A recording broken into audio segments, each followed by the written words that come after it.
All the pretty girls stand up. All the pretty boys stand up. Pretty boys in the building. Sway.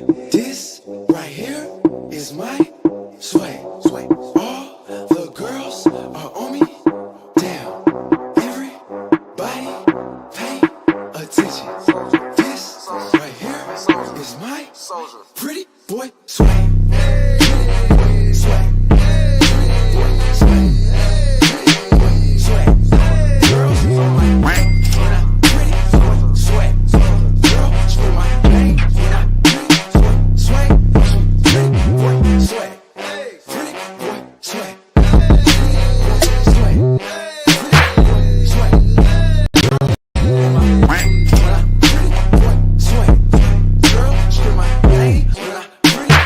Sway. Soldier, get out the way. Pretty boy coming through.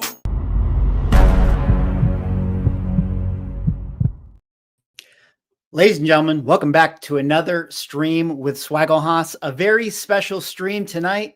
We got another rendition of the Collector Call-In Show. This is your time, okay? This is the show designed for the real collectors. Although, as we've already established in comic collecting land, there is no such thing as a real comic book collector, because all you guys are flippers or non-readers, or you only collect keys and you don't even have runs and you grade your comic books and there are no real collectors. But, you know, not literally, but figuratively in the collector sense, use of that word, we're having a collector call-in show where you guys get to voice whatever it is that you want within reason. Let's not try to get my channel taken off of YouTube here. But if you have a hot take, you know, you want to cook a little bit, you got a grievance with the hobby itself, you got something you want the people to know about, this is your opportunity to hop on the show and let the people know. I put in the title, I put in the title down there, is the hobby dying? Are comic books going to zero? Is there going to be more CGC drama? Here in December, it was a year ago, almost a couple weeks from now, like Christmas time, that we had the beginning stages of Reholdergate. Isn't that crazy? It's been an entire year since that whole thing started. And that was just the first thing that CGC had as far as its drama is concerned. What a year it's been. What a year it's been. So I want to hear from you guys. What's been your experience with comic books in 2024? Do you guys want to do a little bit of a post-mortem? You have something to share? What's your outlook for 2025? A little bit of a sidebar, actually. I think as we approach the end of the year, I've been kind of throwing this out to a few of the different comic book YouTube channel people. Shout out to Manu and Neo, who might be lurking in the chat. I think that we should do some sort of year-end streaming event where we get some of the YouTube channels and we revisit some of these big topics. And this might be a little bit of a proving grounds for us to kind of come up with some ideas to talk about. I mean, I have a few ideas of what we can discuss. And actually, if nobody decides to hop on the show tonight and we actually don't have a collector call-in show, I did prepare some things to discuss, that I think are kind of interesting. Some other YouTube channels calling me out that I might have to address. So I don't know, it might get kind of spicy if nobody jumps on the call. I'll make it entertaining. It's going to be a great show regardless. But really quick, I had to take down my computer setup. I've reset it all. I think I'm sounding okay to you guys right now. I just want to get a quick little hey, how is the audio? How is the lighting? How do we look? Does it sound good? Is everything okay? I just want to make sure if I can get a couple people to acknowledge that I sound okay. I haven't seen anyone complain yet, but that would be appreciated if you guys could let me know. And as you do that, I'm going to pretend like everything's fine and give you a little shout out to some of the people that are already in the chat, starting with Jack Sports. Hey, with the Gladiator icon. I didn't see Gladiator 2, and I probably won't watch it. GT Key Comic, also in the house. Good to see you, man. We got Leonard in the house. What's going on? We got Derek Neiman holding it down, as always. Thank you for being a channel member, Derek. I appreciate you. Even in all, hope your weekends were great. Well, Scott says the weekend is not over yet because we got ourselves the call-in show. We got a few other people in the chat here. Jose, we got 99 here. Scott, it's like a second Saturday. Evening, friends. Let's make it spicy. Shout out to Manu. I was just saying how the idea of the collector call-in show was essentially a sports talk radio. I myself am a sports fan. I'm a San Francisco 49ers fan. We won today. Are we back? No, we're cooked. We're cooked for the rest of the season, but it was a good win regardless. Anyways, I watch a lot of YouTube content creators within the NFL side of things, and they always have call-in shows. And I was like, that's such a great formula. We should bring this over to comic books. But then I was telling Manu, I was like, the problem with that is the people in the NFL, YouTube world, they love to rant about their teams, and it's very entertaining. And, not everyone in the comic book collecting world likes to rant about their favorite comic books. I mean, I know that there are, but in my previous collector call-in shows, it hasn't been the case, And Manu was like, it's because Swag, you cultivate too nice of an atmosphere. Nobody wants to get spicy. Well, it might get spicy tonight because I see one person already in the backstage who I'm going to let on soon as I check in to make sure that everything sounds good. Comic Doc, here he says, looks and sounds good. Couple of little things, housekeeping. If you guys could I really appreciate it. If the people hopping on the channel, let's at least give them a like for taking the time out of the day. And I got our first person here. Dennis, I see you, sir. Are you good to come on? All right. Well, let's bring on our first guest, the original hot take king. Dennis, man, it's good to see you. I believe that the phrase was controversial retailer Dennis Barger. Well, I mean, it depends. It depends on, where we go. It could be a controversial thing, or it could just be a common sense take, That's the way I've always looked at it. I'll tell you what, I want to start out by saying everybody's like, oh, hey, you're going to San Diego. What are you looking to get? What are you trying to corner the market on? And unbeknownst to me, FedEx would make sure that everything I did get got stolen in their mail. But getting to hang out and talk till I think 2 a.m. with you was probably one of the highlights, because it added an extra dimension to the way I look at your content and what I think is necessary about your content from your point of view. And that's why when I saw you doing the call-in show, I was like, oh yeah, I'm totally going on this one. Nice. Well, I'm glad you took the time, and I appreciate that. And yeah, for the people in the chat, we got to hang out in San Diego, which was a lot of fun. Shout out to Brian McClay and all the other guys that, hung out that night. San Diego is the best time. It's not like the best comic book show, but it's the best probably hangout, party, get together with people. There's a lot of cool things. It's the soup where all the ingredients get to meet once a year. Yeah, 100%. So Dennis, here we are, 2024, December. How you feeling? Like end of the year here. It's been one hell of a comic book year. What's your kind of, looking back on things? How do you feel comic books as a industry? Where are we right now? Well, let me just kind of break down a few things that I've just observed, because as a lot of people do know, if you watch the Industry of Comics show, nice plug there for you, Brian. I stopped selling new comics. I kind of, at a certain point, I feel like I was in the top of my game for doing that. I mean, anytime that they would say, oh, hey, this thing got option, I'd post a nice stack of like 20 of them on my Instagram. And it just kind of got boring. It kind of got stale. And I just didn't feel like the industry was feeding the market properly. So let's look at the 3 biggest successes I think 2024 had to offer as far as comic books came. Actually, I'm going to say 4 biggest. I'm going to first start with Absolute Spider-Man. Did that come out at the beginning of 2024 or was it at the end of 2023?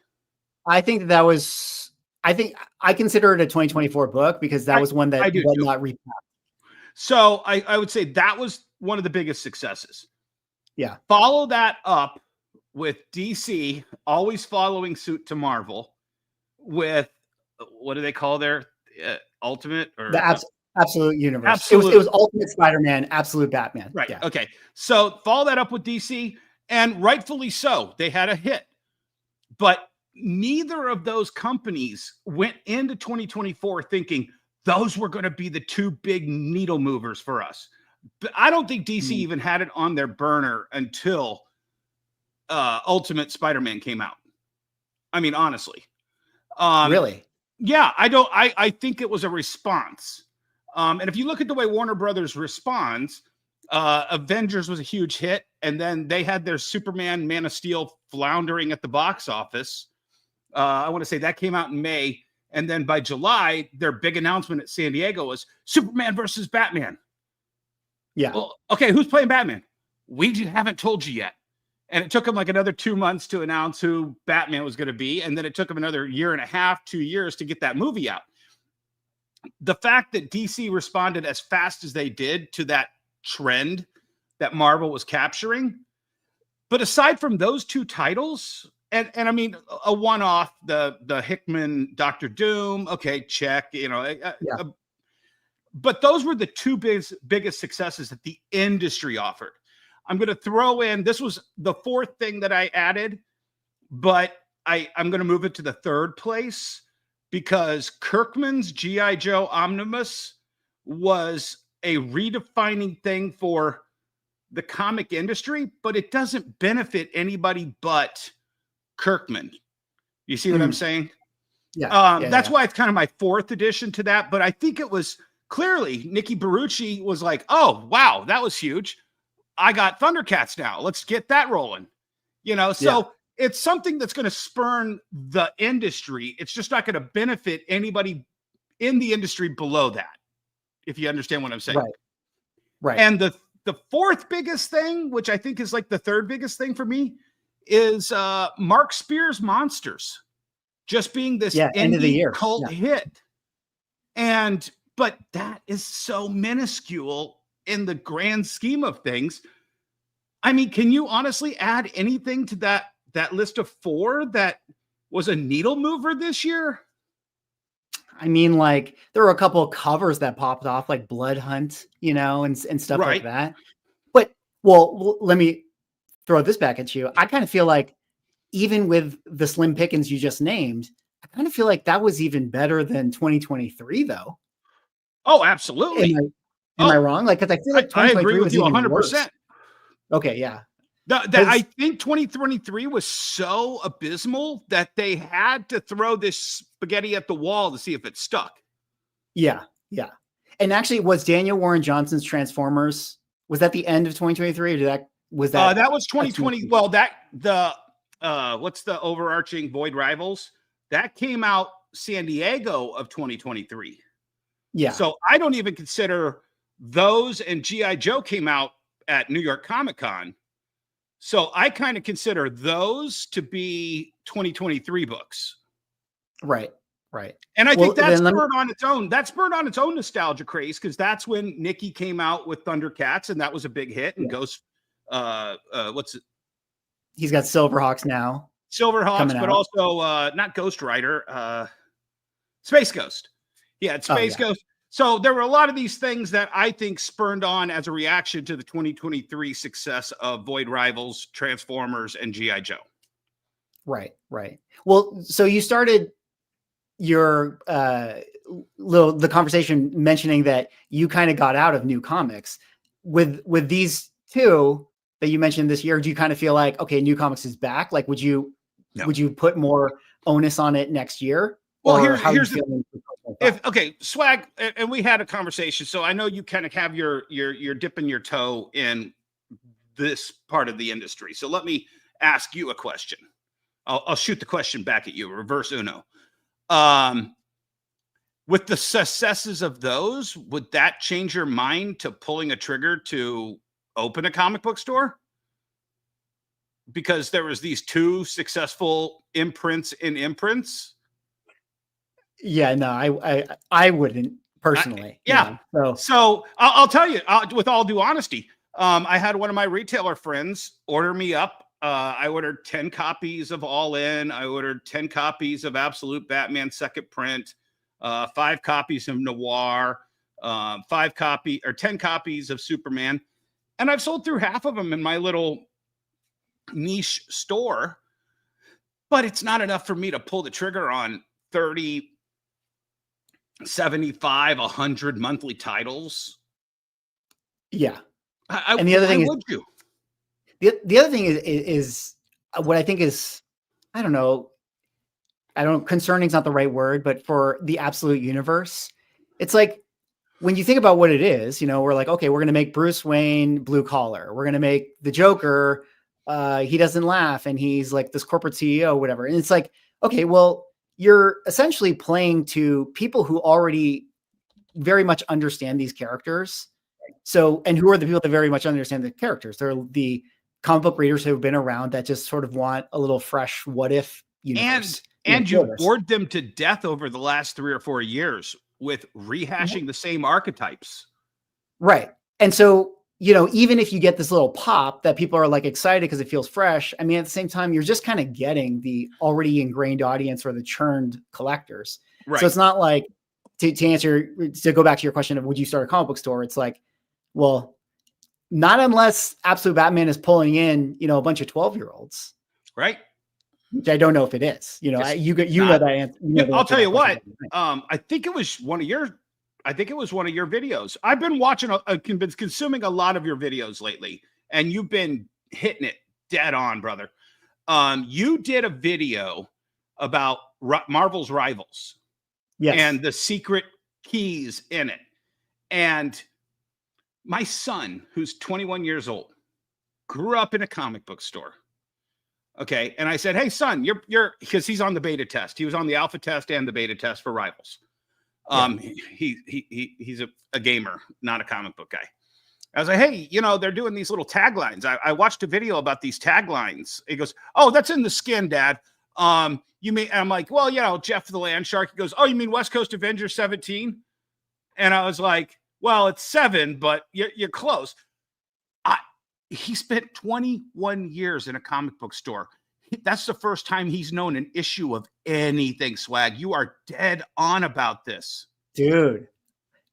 That's really cool to hear that, because I threw that out and I got some I don't knows in the comments. I will tell you this. This is a free story for your audience. I can tell you, and I had this conversation with Rob Liefeld. I can tell you the exact moment Deadpool became a thing. And do you know when it was? My employees, 3 of the kids that work for me, asked to get off early so they could go home and go to sleep. And so they could go wait in line at GameStop at midnight to buy a game. And that game was Marvel Ultimate Alliance. And then they played it until about 6 a.m. And then they rolled out of bed around noon. And the first thing they said was, hey, where are our Deadpool back issues? Back there in the dollar boxes. Back there under D. And it was a steady stream all week long of kids that age, 18, 16, 21, 24, all wanting to know who this Deadpool guy is. And I mean, a first appearance of Deadpool was a $10 book at best back then. Right. And overnight, that book started shooting up. So you were dead on, because I know that story. And then I hear you talk about Marvel Rivals, and I know my son is frothing at the mouth to play it. You are onto it, and the industry needs to get onto this. They 100% do. And my main point, which is maybe what people who didn't agree with my take on the video were thinking, it's like, maybe your son doesn't go off the deep end and actually really get into a comic book store, or maybe this doesn't cause a speculation explosion, but there's going to be a small percentage of those kids that do, have their curiosity sparked and then they go into it. And the thing about this is, like, I think my thesis was, I think this game is going to be better at converting that small percentage of kids than absolute Batman is going to attract a 12-year-old into a store. Exactly. And another thing is he mentioned one that you didn't mention, which was the Herald of Heralds or something that's in that game. And I don't know. I'd have to ask him again. But there's some Herald of Heralds that has another first appearance that comes up on a skin. But the fact that he unsolicitedly mentioned that to me, you know, it's the little pebble that gets dropped. Ultimate Alliance didn't make Ryan Reynolds have a $1 billion franchise, $1 billion a movie franchise that resurrects Hugh Jackman into the universe and makes Wolverine books soar, Deadpool books soar, random issues of, you know, this and that. But it's enough of a ripple to make the next ripple happen, and then the next ripple happen, and then Jeff the Landshark might have a $1 billion franchise 10 years from now. We'll never know until we just keep tracking it. Totally. And I have to say, Jeff the Landshark is such a Disney type of character. Like that's a character that's clearly chosen of like, oh, we need to sell the plushie of this. Right. And I could totally see him being the way they overexploited Grogu and Baby Groot. Yeah, 100%. You know, he'll have his own animated little tags. He'll have plushies at Disney World, you know, animatronic at the Deadpool theme park, you know, whatever. But it's a thing that the ripple just happened. Because, I mean, we were talking about it, what, 2 years ago, 3 years ago on all the shows? Yeah, yeah. You know, the copper tone cover, the this, the that, and the other thing. And it's dead. It was effectively dead a month ago. Nobody was talking about it. And now I'm telling you, from this point forward, Marvel Rivals, that's the pebble. And there are Marvel Rivals covers coming out. And there's a Peach Momoko one with Jeff the Landshark that comes out, I don't know, June or something. Shout out to Lefteros has his picks and stuff. But that will be one that I think when we get there next summer, we should keep an eye on what happens with that. And you heard it here first. Well, heard it here first. Well, Dennis, I got some other people in the back. So I just wanted to jump in. Let me just, I want to talk about one thing real quick. One of the things that is the constant talk, and it wasn't you, it was Journo, I think. It was like, oh, here's 50,000 comic books for, you know, $20,000. Who in their right mind would buy this? I have spent the last week selling dog crap books that are in every collection that comes through. I had a customer come in and it was like, do you have Batman Mud Pack volume issue 3 of that 4-part Mud Pack story from the 90s? Yeah. It's like, oh God, I could finally read this story. People are buying filler to read as long as the price is cheap, as long as you put it out there for people to buy. You know, it's out there. And one of the things that Jesse and I talk about on the Industry of Comics show with Brian McClay over at Beyond Wednesday, I got you another tag. You can buy a 5,000 box collection and you can flip your Hulk 181, but it's the real people who are in it for the long haul that can sell the other 4,999. Yeah. That's the real work. That's the work. Yeah. Yeah. 100%. All right. Thanks for having me on, brother. Yeah. Have a great show. I'll be watching. Absolutely. Well, Dennis, thanks for hopping on. If you guys don't know, check out Dennis on Brian McClay Show, Beyond Wednesdays, Industry, Tuesday nights. Great show. They always have great guests on. And I think people can learn a lot by watching it. So thanks for hopping on. And we'll catch you on the next one, Dennis. Bye. All right. Well, I got a couple other people next up. Kevin, Comic Doc, and then Jesse, and then Nyobi. Thanks for hanging out with us tonight, guys. But before I get Comic Doc on, I did want to just give a quick little shout out to, the sponsor of our stream tonight, which is somebody that Dennis actually mentioned. Dynamite Entertainment has a new Compodium Did I say that right? Compendium. I don't think that's it either. You guys will correct me in the chat. Of the latest Thundercats. They're recycling all of the books, and they got a link in the description if you guys want to support that project. But I'm going to play a quick video. So stay tuned for this. Check this out. And then we're going to talk to Comic Doc when we get back. Thunder. Thundercats. Ho! The Thundercats are back with an incredible new collection of classic comics in time for the 40th anniversary. We are collecting all 24 issues of the original 1985 comic run of the series into brand new, fully remastered graphic novels. The main collection is a massive, deluxe, oversized hardcover collection. Also available are the 2 trade paperback volumes. These are the Thundercat collectibles grades. Out of print for 4 decades, these stories are mostly lost to time, and the original printings are very expensive and hard to find. This collection will allow you to read them all. The very first comic book adventures of Lion-O, Chitara, Panthro, Tigra, and the rest of the gang as they face the diabolical forces of Mumra. Join us as we breathe new life into these wonderful adventures with incredible collections, awesome merchandise, and eye-popping original art editions here on Backer Kit. Don't miss the chance to be part of the project that delivers this cherished nostalgic classic back to the world of comics. Visit the campaign page to join the fun and reserve your Thundercats collections now.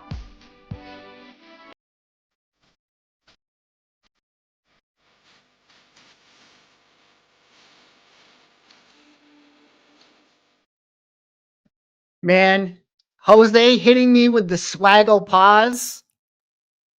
That's shots fired right there. Shots fired, Jose. All right. Well, we're unpaused. We're unpaused now. We're going to talk to our next guest here. We got the Comic Doc. Sir, are you ready? All right. Bring him on now. Welcome to the channel. We got Kevin, Hey, Comic Docs. Good to see you, buddy. you too. How you doing? I'm doing well. I'm doing well. I just had to come on here with that. With our comic books dying, I had to get on to say a couple of words as well. Well, you know, you have to hit him with a little bit of the sensational title, you know, which is actually a really funny question or a funny thing. I was just having this conversation about, I'm going to butcher this story because I can't remember what the journalistic thing of this is that when you have a title, if you put a period after it, that's what your thesis is. But if you ask a question, the answer is always no. So anytime you have a headline that is like, aliens are here, then it's like aliens are actually here. But if it's like, are aliens here? Usually when you read the article, it's like, no, they're not. So anyway. So comics aren't dying then? They're not dying? I just let the cat out of the bag. So, you know. There it is. There it is. But what do you think? Are comics dying, Doc? They've died and resurrected many times in the last 25 years, have they not? And I was listening to that last segment you were just on, and that was really quite interesting because, this whole Marvel Rivals thing, like my son and I were talking about it today. My students and I were talking about it last week, and, they're 15, 14 years old, and yeah, it's got them hooked again. And I thought back, what got me hooked? It wasn't the comics themselves. And I've talked about this on my own channel. It's the cartoons, man. It's the 1960s, Spider-Man and the Super Friends. That's what got me hooked initially. And it wasn't until I met somebody who kind of tuned me into the comic world that I started buying comics. Before that, it was just the mythology of Superman, the mythology of Spider-Man that I saw on the small screen at that time. And so I think, what do you say? Talking about Pebbles, I think he's 100% right. You get these kids love video games, little card games, whatever. You hook them with that, and then hopefully they'll move on and they'll investigate and explore comic shops and comic books and hunt down the books that we're all hunting down right now, right? Yeah.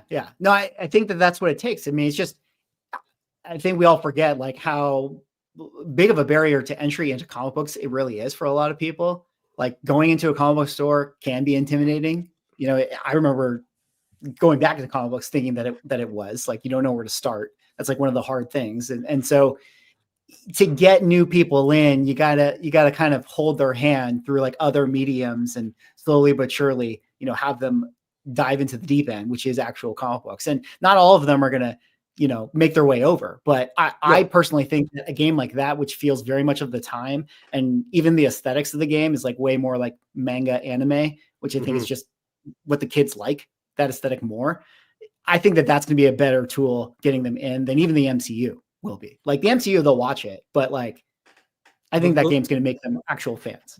I think what the MCU did was bring back a lot of us.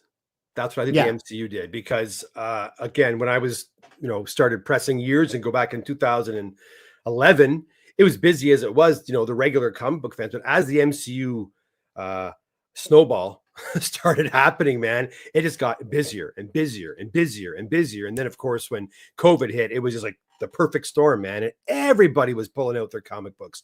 And I saw, Manu was talking about nostalgia. Yeah, it's 100% nostalgia too, that's why we go back and buy, you mentioned, do we buy runs? I don't buy runs anymore. If I had the room, I might, but I don't. I'm out searching for keys and books that I had when I was a kid that I don't have anymore, that sort of thing. So it's more nostalgia for me as well. So, but MCU, I think, really brought a lot of people back to the comic book world. That's for sure. I think so. Definitely. But, so I don't know what else though in comic book land for you. If you guys don't know Comic Doc's channel, you should absolutely be subscribed to his channel. Make sure you head over there. But also, you do a lot of pressing. Like, how's the pressing stuff these days? How's CGC Bengate situation? Are you still seeing that? Are people still complaining about that? What's going on there? I'm seeing a little worse the Bengate. Yeah. Man, okay. Just yesterday, here we go. At the shop, one of my good clients came in and sent in some magazines to get pressed at CGC. This guy gives me work, but he has so much work that he sends some stuff to CGC as well, and to CCS or whatever you want to call it. And they outright damaged his book. Like, I saw the results, and they were like bends and creases, and it was absolutely awful. And I've never had a situation in the 12 years that I've worked with CGC where I've had to, where I've even had I think I've had a notice saying, we damaged your book. Let's talk about it. And then, of course, they try to, give you some kind of compensation. But in the last month, I already had 3 problems, with damaged books, one that was torn even, and I've never had that before. So that was really quite strange. And I'm also hearing other people having similar issues, that books are getting damaged, and almost every box that I get back, I've seen, bends in the books, not the banana gate you're talking about. I'm just talking about like the corners are bent over and things like that. It's more of a quality control thing, I believe, mishandling perhaps. But I don't know. Yeah, CGC is, this has been a really strange year for them. I don't know what's going on. Now the 115 days for your vintage books to come back, people are pissed off about that as well. Feeling that as though they're being strong-armed to use their fast track service. Otherwise, their books are hostage for 6 months, that sort of thing. So doesn't look good on them to be doing that, but I don't know. Yeah, they've definitely had a year. They've had quite the year, which is crazy because it's like from Holder to Banana to, I think, obviously with layoffs, we had conversations about that. Mm-hmm. I have to imagine morale's pretty low over there, and they're definitely reorganizing their organization quite a bit. So that's probably where a lot of these, pain points are. Sure. Yeah. But I must say, I have to say this, even when problems do arise, they're still dealing with it.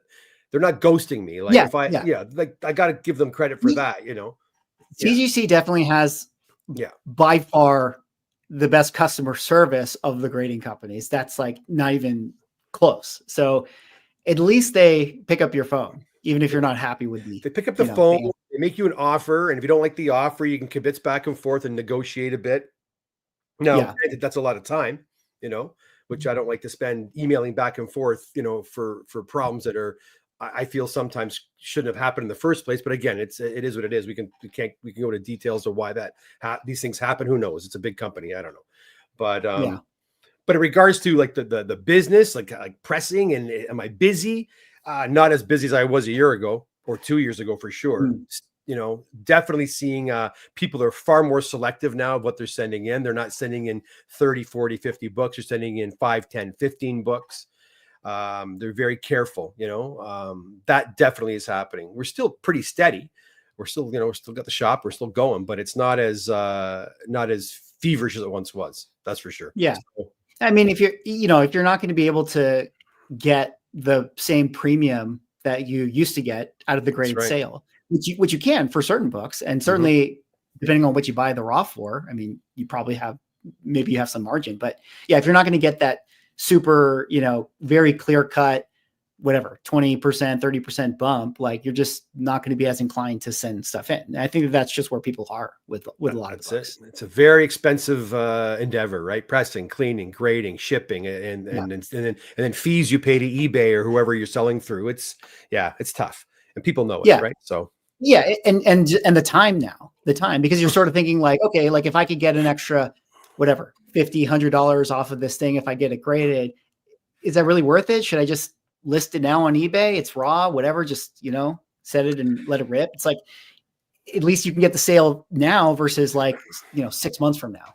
And I'm telling people that when they come, I'm a bit of a crazy person that way. Guys come into the shop and I'm turning them away saying, don't do this. Don't go through the hassle of all the work. Just sell it the way it is. Like, seriously, if you have an idea what grade you want, just go out and buy the grade. Don't even waste your time with, playing. It's just too expensive and it's time consuming. Right. So. Yeah. Well, 99 is egging us on a little bit in the chat with some JSA stories. I don't know if we want to go there yet. I was going to kind of follow up with you on that one. Well, I brought that up in my show the other day. Again, we talked about that, the JSA thing. One of a buddy and clients of mine had that book that was previously authenticated by JSA. And then when he sent it in to get looked at or put into a new JSA case, they actually did not accept the certificate that JSA previously gave them years before. So this, again, I don't think it's scandalous like you guys were saying. It's more of just, buyer beware that, once you send a book back, it's not necessarily going to come back the way you thought or the way it was. And they can regrade your books too. If you send a book back for a reslab, they have the right to crack it out and regrade your book. It doesn't often happen, but they can do it. And the same goes for JSA, previously authenticated JSA signatures. That's all. Yeah. And just to put a double point on that for everyone listening, it's like, as Doc said, they had the certificate for JSA. They wanted to put it through the JSA program. They denied it. So effectively they said, oh, your old JSA certificate was wrong. Yeah. And so it does. So again, what that makes me think is like, JSA is fallible too. So if you have a CGC book that has the JSA label, it still is not as guaranteed as the witness signature, you know? So just something to keep in mind. And it was the big conversation we had, like when that program first was announced. And then I remember talking to like a lot of dealers throughout the years, just getting their sense of like, hey, do people care? Like, is there a difference here? And everyone's just like, nah, like JSA witness, nobody cares. They're willing to buy it. So there's the, hey, reminder to everybody out there, like the JSA label, you may want to consider going for the witness one if that's really your book, It totally, especially for a really hard to find, signature, because it's not 100% witness. So it is what it is. Buyer beware. Yeah. That's all there is to it. It sucks, but and that's funny that the witnessed ones don't seem to have a premium yet. They seem to be on par, right? When you see them. So that's everyone was saying when it came out, everyone was saying it's like, well, clearly the witnessed ones are going to have a premium. And it was like, that has not played out. And I think it needs to just be like hey guys, remember, witness should have a premium because JSA is fallible. And not to say that they're not doing a good job and that it's not 99% accurate, but there's still a chance compared to a witness that it might be wrong. Right. And you know what? And you guys were talking, you and Manu were talking about how you kind of respected the fact that they were not doing the authentication. They were just kind of sticking only to their own signature series program. And I'll tell you, I understand the merits there, but I was always, because CBCS was going, keeping pretty busy with their authentication program, I figured, well, why not offer that? You might as well. Your competition is, and they would always tell me, no, we're not CGC. I mean, they would say, no, we're never going to do that because our signature series program is the best and it's, infallible. It's perfect, and so they were kind of singing that tune for a long time, but oh well, there it is. They changed your tune. Yeah. Well, money talks. we'll see what happens. Yeah, Well, I guess Kevin, before I let you go here and Yep. get some of the other guys on, for sure. any other little final thoughts? End of the year, 2025. Words of wisdom to people in the chat. Don't give up hope. There's a lot of sadness in our hobby. People are really bummed that we're not experiencing the highs that we did 3-4 years ago, even 7 years ago, when things were really happening and everybody was so excited about it. Still get excited about it, still try to put your blinders on and still focus on the fact that we're in this because we love collecting and we love nostalgia. We love these books from the past that were important to us. Or if you just love the art and the stories that are the new stories, I don't buy the new stuff myself, but I mean, if you do love the new stories and the artwork that we're getting, go out and celebrate and support these artists and writers and have fun still. Just because the books aren't worth millions doesn't mean they're not worth collecting. It's for fun, right? In the end. Kevin, what is this? You're trying to say be positive on the internet? Try. What a ridiculous statement. Try. Holy cow, it's hard. I know. But yeah. I think it's ebbs and flows. It's going to come in waves, and I think good days are coming again. I think, but yeah. So be positive. I agree. Well said, Kevin. If you guys don't know, Comic Doc, YouTube, go give them a subscribe. Go watch a show. Over. I've been on a couple times, and I think we'll probably do more. Maybe here at the end of the year. Still, we still have to do like a recap show. Yeah, we did a 6 month. We'll do a 12-month or at some point in the end of December. But anyways, have a great night. I'll try to watch a bit longer. I'm going to go to bed soon. It's late here, so. Yeah. Well, thanks for hopping on, Kevin. Yeah. We'll talk soon. You got it. Thanks. I hit the remove button too quick. I was too quick on the draw. Sometimes you have the thing where it's like, did I say the last buy? And then he was like, oh, I'm going to do the last buy. But I interrupted his last buy. So Kevin, I apologize. All right. Well, next up here, I see him in the background. Jesse James. Are you good, sir? To come on. All right. Next up, the man, the myth. Another host of the Industry Tuesday night. Jesse, it's good to see you, man. Thanks for hopping on. Yeah, good to see you, brother. Very, very good show. Always good to open up airwaves. I was kind of disappointed. I was hoping to be on there with Dennis so I could tell him everything he said was wrong, but I'll tell him that on Tuesday. Well, this is better. Yeah. Well, wait, hold on. You sound a little scratchy to me. Are you getting a little? Do I sound scratchy? Yeah. Well, I'm pretty close. I mean, I do look a little dark in the background. Am I coming across scratchy? Yeah. Do a little exit out and then hop back in. Okay.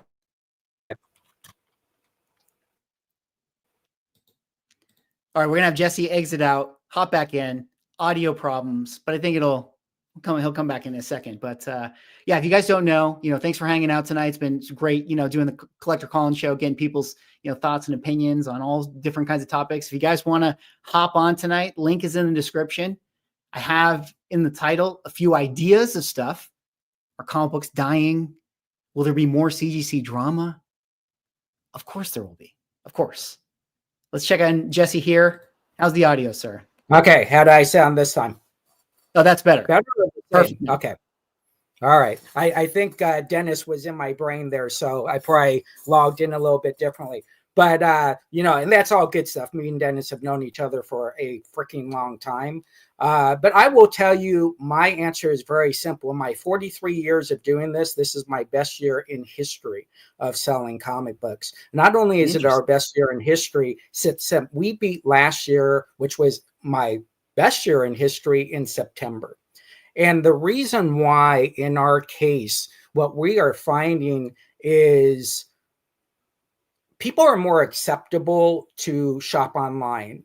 They're more acceptable to listen to your talk show, right? And so as society gets more into the using your phone to do purchases, interacting more with comic book fans across the nation, not waiting to get into a comic book store, if there's a comic book store in their town, that's where we have seen the rise in our sales, is just adapting to the times and the new generation of buyers. Right. When I started live streaming 9 years ago, our best customers were orphan customers, right? Customers that didn't have comic book stores in their city. So our goal was to hit those customers and give them the opportunity to have a store that they could experience their sales live. But then what happened, we started to see that in my store in Arizona, people were buying from the store in Arizona and doing buy online, pick up in store. Right. And so we have had this great evolution. And I think the stores that might be struggling, and this is my opinion, might not be attempting to hit every platform that is available for them to sell one more book.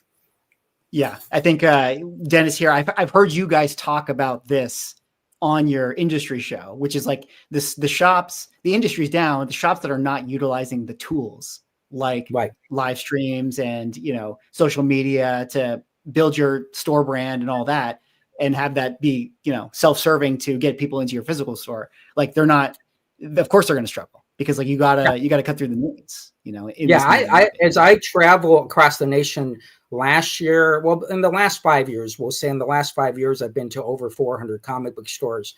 And when you walk into comic book stores that don't have cash registers, that say, hey, do you have a business card? Where can I follow you on?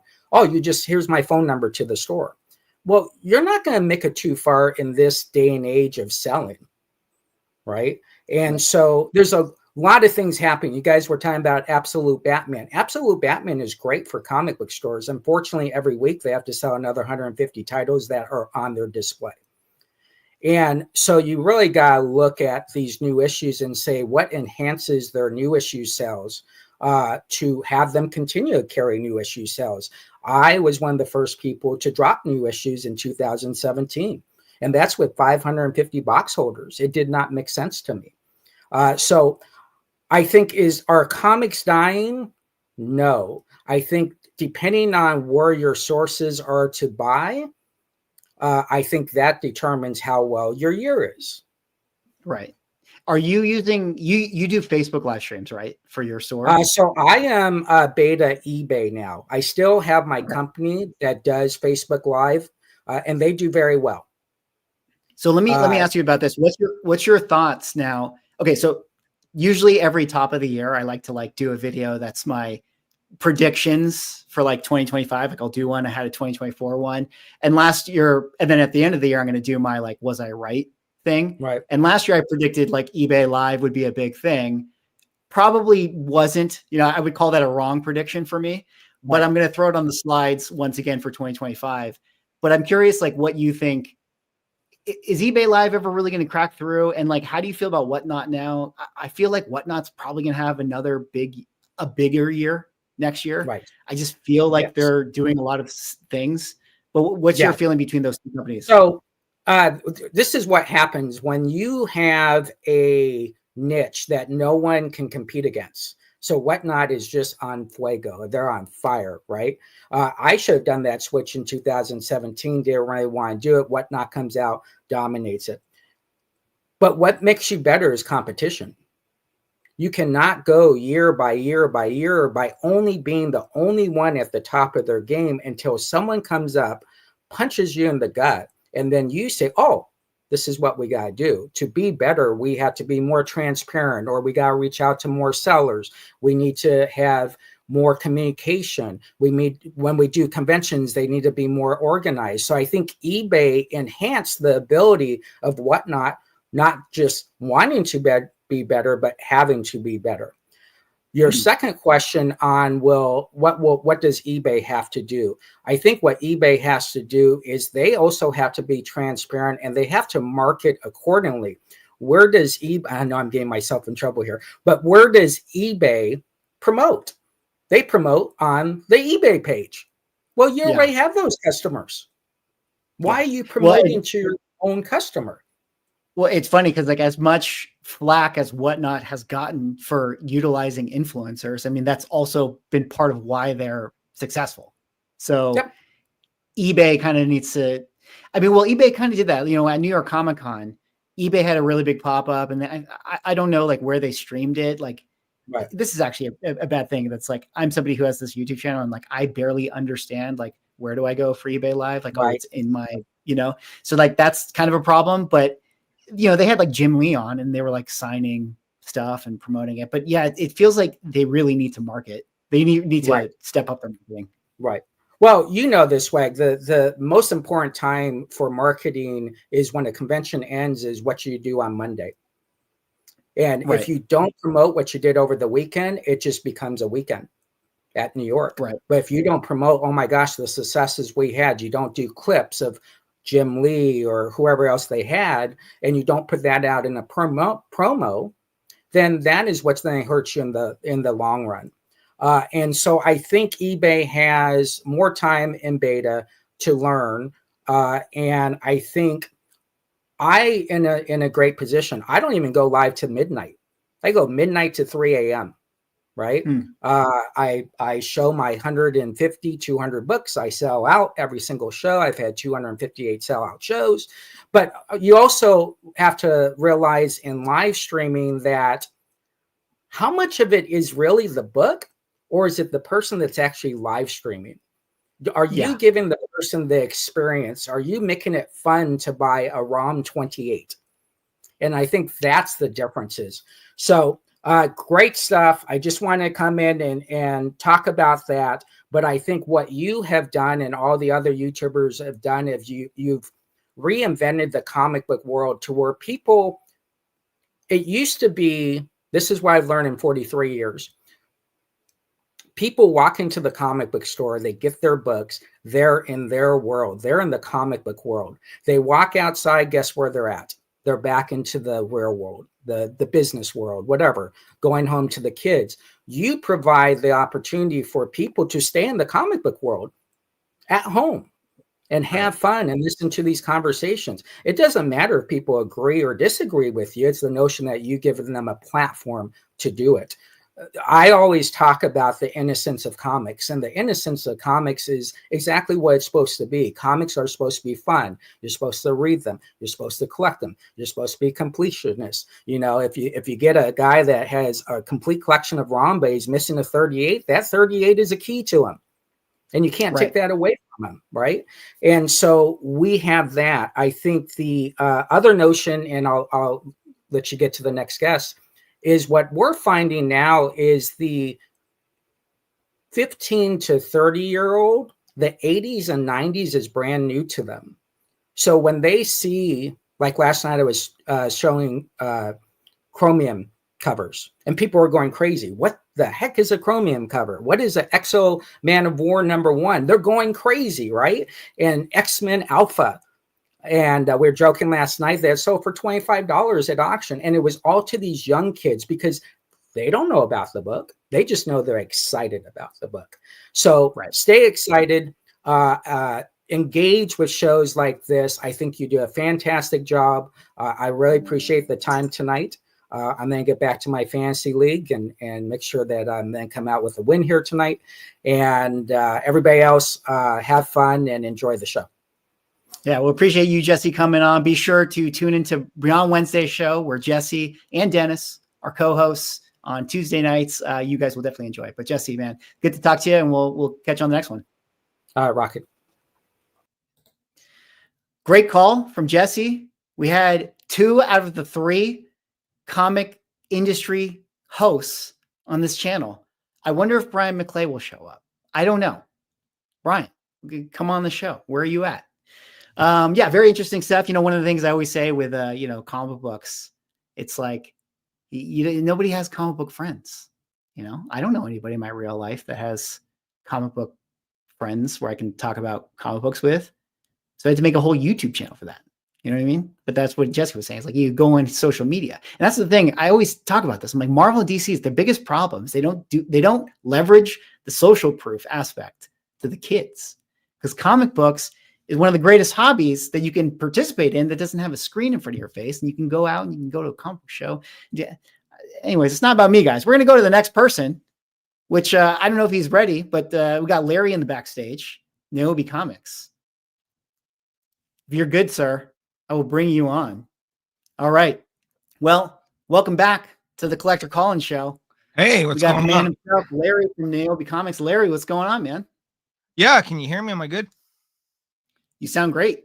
Perfect, perfect. I don't look great today. I apologize for the appearance. I haven't been shaving all week. I'm looking a You little have that. You have scruffy. that. You have that writer look.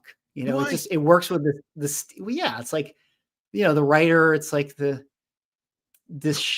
we got the messed up hair because you're in, Yeah. writer's block mode. I rushed out of the shower to be back on time because I was trapped on another show. Like I woke up, I came to this chair. I'm still in my like jogging pants, and I'm like, oh, Razor Comics is on. And then I jumped on Razor, and I was there for like 4 hours, dude. It must have been like 4 hours. And then you were on. I'm like, you know what? I might as well just make the tour tonight. Like tonight's gonna be a YouTube night. I'm just gonna jump around and see what's going on. There was the Hoss, and I love the fact that I'm the only one that calls you that. I love my nickname for you, by the way. Yeah, you definitely were the first. I feel like when I make T-shirts and they sell like hotcakes, like I need a 10% cut. Okay? Like this is it, So I'll introduce myself. I'm Larry Higgins. I'm the writer and creator of the comic books Nyobi and Savage Sin. This is a quick look at what Paul Green covers, by the way. All these are Paul Green covers. And you can pick them up through Antarctic Press, local comic shops, my eBay, Kickstarters, all that good stuff. We got the shilling out of the way. First, always important. But you were talking about Marvel Rivals. Can I talk Marvel Rivals with you? Please? Absolutely. Can I share my screen with you? You're gonna love these nuts. Hold on. Was that a Slap Chop reference? It was, dude. Slap Chop was the greatest internet meme of all time back in the day. The when they were doing those remixes, the auto-tune remixes, those were my favorite. It's gonna change your life, man. It will. Yeah. Boom. Marvel Rivals is going to save Marvel Comics. I'm going on record. Say more. Say more. Say more. First of all, I play the game. I'm a comic book creator. I play the game. You are looking at, by the way, on screen, my favorite all-time Marvel character, bar none, Magic. Whole reason why I got the game is because she's in it. And not only is she in it, but she's badass and she wrecks stuff. However, what I've noticed, and the good thing about this game is, it's going to get a lot of normies into these characters. Like this is an Overwatch clone, bar none. It's like Overwatch, right? And Overwatch is huge. I played Overwatch for 6 years. When people start playing this game, there are going to be people who are going to get into Magic who never read a New Mutants comic before, never read X-Men before. There are going to be people that you talked about, Jeff the Landshark. That character is going to be bigger than Baby Yoda. Okay, he's just going to blow up. You know what? Yeah. I bought a comic book the other day, and this is my Swaggle Hoss pick of the week. Okay, are we good? Here, let me go ahead and just I'm going to full screen me for. I'm going to pull you out. We'll keep. All right, keep her up for a sec. So there's a couple other things I want to show you there. This is New Agents of Atlas. This is War of the Realms. Okay, this is the first appearance of Luna right here. Oh. I managed to get this for $20 Canadian. I would suggest, this game is going to be big. There are going to be so many women, maybe guys, cosplaying as Luna is going to destroy your mind. 100%. Dude, the cosplay, it's like even the people who cosplay as like whatever, I don't know, Iron Man are going to do that Iron Man rendition in the game versus like the Marvel movie version. Now, here's the other cool thing, and you guys have brought this up, and here's Luna, by the way. Luna is she's my new main. She is badass, but and she's just got a style, that little crop jacket, the shorts, like there's everything here that's going to appeal to cosplayers big time, right? And you're going to see you can see all these characters. The cool thing is, like when you go to their bios and stuff, right underneath it tells you their first appearance. Okay, so that is amazing. So imagine you're 14 years old, right? You're playing this game, you're sick of Fortnite. You're playing as Luna Snow. You're playing as Magic. And it tells you the first appearance of Ilyana Rasputin is Giant Size X-Men #1. Or the first appearance of Luna here is in this New Agents of Atlas #1. Maybe a little bit more affordable, right? And you go, you know what? Man, I really want to check that out. It's like when you had the other comic book shop owners talking, I think it was Dennis saying, hey, these kids were playing Marvel and they got into Deadpool and they all came in looking for Deadpool, right? Same scenario will happen with this game. This game is already big. 72 million people have been playing this game since it came out. Like there's a thing on the Marvel Rivals Twitter that just will blow your mind. Okay. It's not massive. Only that. So there is a lot of characters in this game. And like when you select a different skin, so a different outfit, it tells you the first appearance of the outfit. Yeah. Right. So this is what we've been needing in comics forever, was really good cross branding with the different memes. How often have we said, hey, it'd be cool if you went to the MCU movies and they ran a trailer for the comic books and told you where this all came from, give you some sort of advertisement, right? Well, at least the game is giving you the source material. So people who never play, because lots of gamers are normies, right? They'll play the game, never read a comic. Now they might actually be interested in these comics. That's why this game is big for us and for speculators too. 100%. And you kind of nailed it. And, you know, as someone who is I would say a connoisseur of, you know, very sexy ladies, you know, as a character that you've created, yeah, you can tell like this game just like it just, there's definitely like a appeal in terms of the aesthetics. The cosplayers are going to be all over. You nailed it with Luna Snow. Like I didn't mention that in my video, but when I was like playing the game myself, I was like, oh, this character is going to be all over San Diego Comic-Con. Like, yeah. And I think doing that goes a long way into, you know, it permeating into that next generation of kids, and then eventually them becoming, you know, super fans of that character. And this game is great for comic book fans, man, because they got some obscure references in here, some really good lore. The outfits are like you know, most games these days they're afraid of the female form. You ever notice that, right? Like they, you know, kind of put you up a little bit. This game does not do that. This game, you know, gives you authenticity with still diversity. You know what I'm saying? Yep. So that's what I want to say about Marvel Rivals. As far as comic books dying, that's something that's been talked about forever, right? For as long as I've been doing YouTube. As a guy who makes comic books and is published, I can tell you sales are down. So that's an indicator, right? You know, I know a lot of small press publishing companies, including Antarctic, are sort of worried, and they all have hopes on 2025 and the economy turning around. And we hope so too. We've even seen a drop in our Kickstarters where more people, either they're not backing or they're going digital, which is the most cheapest option because of high shipping costs. Right now in Canada, we have a Canada Post strike. You know, I can't send anything out if I wanted to. But so I think sales have dropped. And if that's an indicator of comics are dying, I mean, wouldn't we have to go to that first metric? Like, this isn't the 90s anymore, right? You know, the highest selling comic book of all time was Jim Lee's X-Men #1 at 8 million copies. You know, when was the last time we said, like, if a comic book does 100,000 copies now, that's a huge success. That's big. You know what I mean? Like, you know, Absolute Batman, how many copies has that sold? Like, how many hundreds of thousands are we in? Swag, you probably know. It's like, I think 400,000, and that was massive, right? Right. But that would be small pennies back in the day. You know what I mean? Yeah. Our comic did 3,000 units, and I thought that was great for a small comic. You know, got into some shops and got around. But we've noticed sales have been dropping, and we keep hearing the cries, and it's the same stuff. One, I don't have an LCS near me, so it's hard to get to the shop. Two, shipping costs. Three, price. Even at $4.99, these books are a lot to people, let alone if you run a Kickstarter and you're asking $20, $25 for a variant, right? But what I've seen recently, and I think this is a good move, is the $1.25 comics from DC at the Dollar Tree. I have seen nothing on Facebook but people just like taking pictures of this and buying hordes of these 38 titles from DC at $1.25 a piece.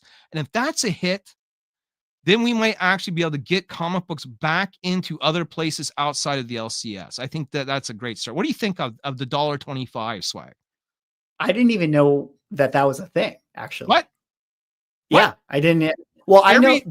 Here, let me share you another screen. I'll show you a picture of it here, if I can find it.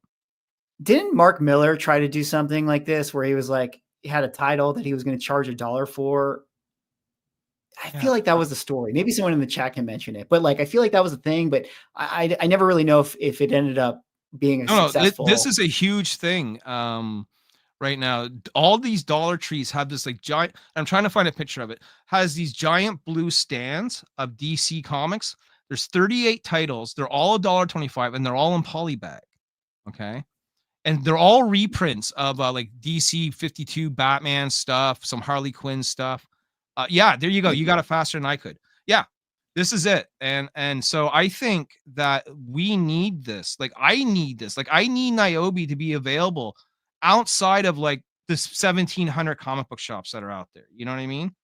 It's the only way this is going to grow. This is the only way that we're going to be able to attract new readers, because we talked about like, hey, we need younger people reading, but they're reading manga. But if all of a sudden now they can go and play Marvel Rivals, let's say, go into the Dollar Tree and see something with Luna on it and buy it for $1.25, don't you think they will?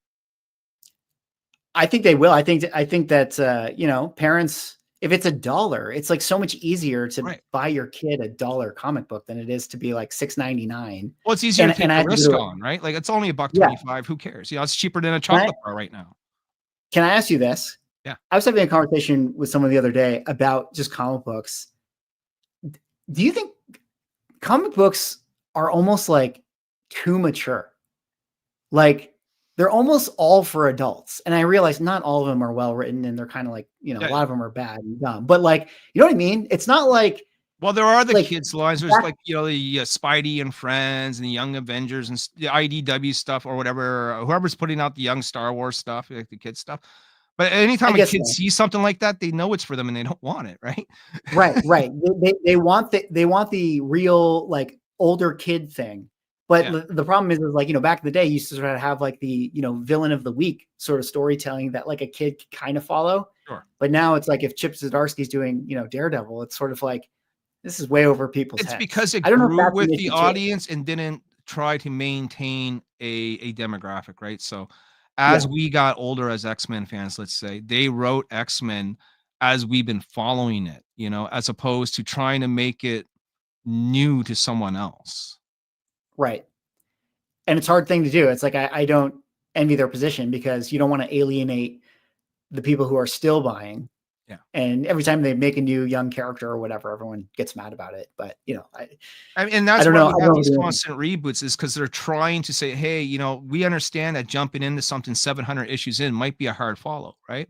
So let's start everything at a new #1. But they've done that so many times, it's killed, you know, like it's been beaten to death, you know, like.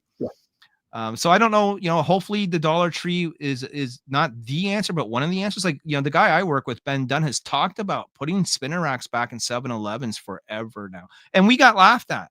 Now, all of a sudden, we're seeing the proof in the pudding that it can work. I think people will be excited about this. I'm going to jump out so I can let someone else jump in, unless you got any other questions for me.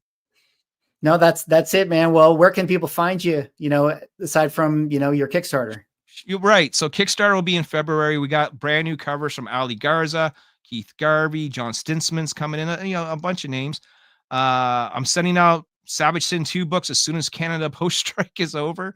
They'll go out in the mail. But eBay right now is kind of where I need people to go. If they're looking at buying some Nyobi, go to eBay. All of our back issues are there. You know, we got some really nice rare variants that are there. And I got a few other things that are listed up as well. So. And then follow Nyobi Comics on YouTube. I'm dropping a lot of videos lately, a lot of shorter pre-recorded stuff seems to be working out well for me. We'll still do lives. And chances are I'm playing Marvel Rivals some point live tonight. So come watch that. Well, there you hear it. You know, after this stream, go hop over to Nyobi's channel and go watch him stream Marvel Rivals if you guys want to learn more about the game. But Larry, thanks so much for hopping on. We'll catch you on the next one. Thanks, Haas. Have a good one. You too. All right, good call. Got a couple more people in the chat. Thanks again for hanging out tonight, guys. It's been a lot of fun. Some really great calls. We got Neo cards coming up, and then Sam, I see you as well. But Neo, sir, how you feeling? Ready to go? He gave me the thumbs up. So we're going to bring him on to the channel live in the digital flesh. What's up, Neo cards comments. What's going on, man? Not too much. Are you is your bunker ready for the start of the grading wars next year? My content game is ready. You got to set your thumbnail game up. Yeah, we got to get lots of thumbnails ready. You know what's funny? I think I did use a title that said something about grading wars, and I got one commenter that was like, "How dare you put these two companies against each other?" I was like, buddy, 2025, we're not pulling punches, man. This is big deal. Over. when it starts. Well, speaking of the grading wars, I mean, what do you think? I mean, PSA, they say Q2-ish, maybe. I'm guessing it's more of like a San Diego Comic-Con rollout, which would be like a summertime thing. But how are you feeling? Look, what's going on? You just had your big interview with Nat Turner, you know, the head of collectors. If you guys don't know, head over to Rob's channel. Go watch that. It's obviously more sports card centric, but he does talk about some comic book stuff. But what do you think about, you know, where they're at right now and the grading wars to come? So Nat did confirm in that interview Q2, assuming no like significant issues. He said the plan is Q2. So whatever that means, you know, I don't know, you know, could it be the last day of Q2? Could it still run over? Probably a chance of that, but he made it sound like they want to get out in Q2. So maybe what would that put it? A launch like basically right before San Diego Comic-Con? Yeah, April, May, right? And then June or July's Comic-Con. Yeah, so that would get them live right before then. And yeah, a lot of the talk was sports card focused, but a lot of the things that we discussed, and I flat asked him this at the end, because a lot of the features and stuff that they roll out are card oriented. And I said, you know, is this stuff going to trickle down to your other grading services like Comics, Funko, you know, all that sort of stuff? And he's like, absolutely, like that's the plan. So, you know, a lot of the things we've kind of speculated on together, both on video and off video, it sounds like is going to be coming. Like, is the world ready for, you know, a spot where you can buy, sell, and flip comic books and maybe not have to touch them? I think sports cards is ready for it. I mean, you know, we talked a little bit off stream before, but in case people, you know, in the chat to catch you guys up, I was just mentioning to Rob that, like, yes, I think the sports card market is ready for this, to do the quick flips and the turnarounds and like the eBay vault stuff that, you know, I talked about in videos. But comic book market, you know, anytime I talk about that stuff, it definitely feels like, oh, here we've entered like Black Mirror comic hobby land. Like, I don't think comic collectors are, you know, big fans of this, but I guess that's to be expected, right? Because anytime I make a CGC video, like the top comment's always going to be CGC is a scam. So I don't know. Yeah, I think it's going to be a big thing for flippers. That's for sure. Yeah. And also, you know, do you think CGC looks at any of this stuff and they're like, damn, why didn't we think of like instant offers on stuff? You know, like, Yeah. Is it even possible for them, or are they so backlogged with a bunch of other stuff? Because that seems like even if you take away the like not having to touch a comic book and you just roll with the instant offers thing that PSA is doing. And have you done a video on that? I don't remember. Yeah, I did. When we did a video, I touched on your video, actually. Okay. So for anyone that didn't see that, basically the gist is your grades pop on your comic book, and before it even ships back to you, essentially people have the ability to make instantaneously offers on it, like almost like a bounty board, a want list, whatever you want to call it.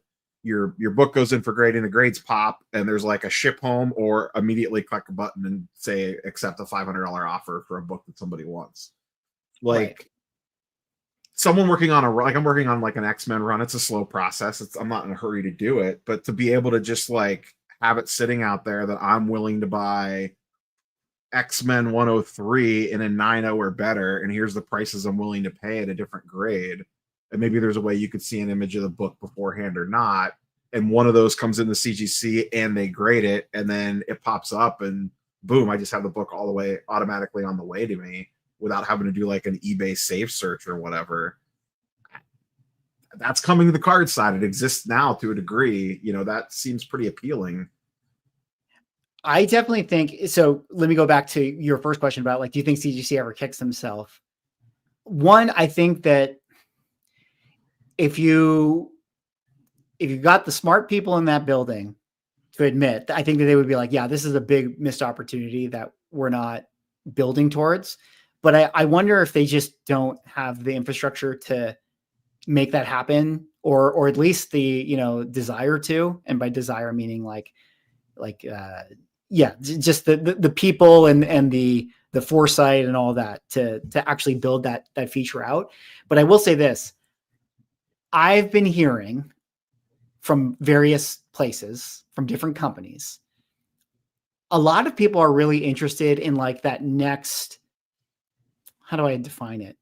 Like a next, like almost like social media hub thing where it's like, I should be able to list my collection. I should be able to list my want list of books that I'm looking for. I should be able to list books I have for sale, and it should be all in one place. And all the people on social media who are other collectors should be able to like be on this, thing. And I can go to Neo's profile and see that you have the book and blah, blah, blah. There's a lot of conversation of like, who is going to be that place that creates that centralized hub that makes it easy to trade and list your collection and want list and all that sort of thing. Because right now, it basically just exists like on Instagram, kinda, but it's not a perfect deal for that, or in Facebook and stuff. And you have these like companies that are like PSA that are coming in that are sort of building out these features. But I think there's some interesting conversation going on. And I'll throw out one company like Go Collect just added a feature that I actually didn't make a video about this, but I should have, where they've started to have like that social media component, which is like public profiles where I, Swaggle Haas, could have a profile and list the books that are in my collection.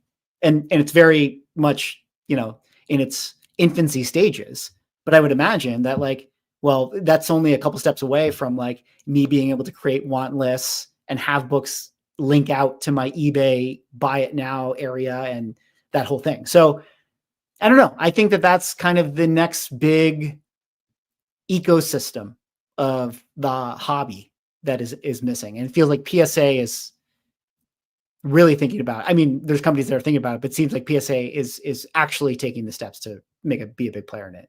Anyways. Yeah, because PSA seems like they're already like, if that's a 10-step program, it seems like they're on step 3 or 4 already.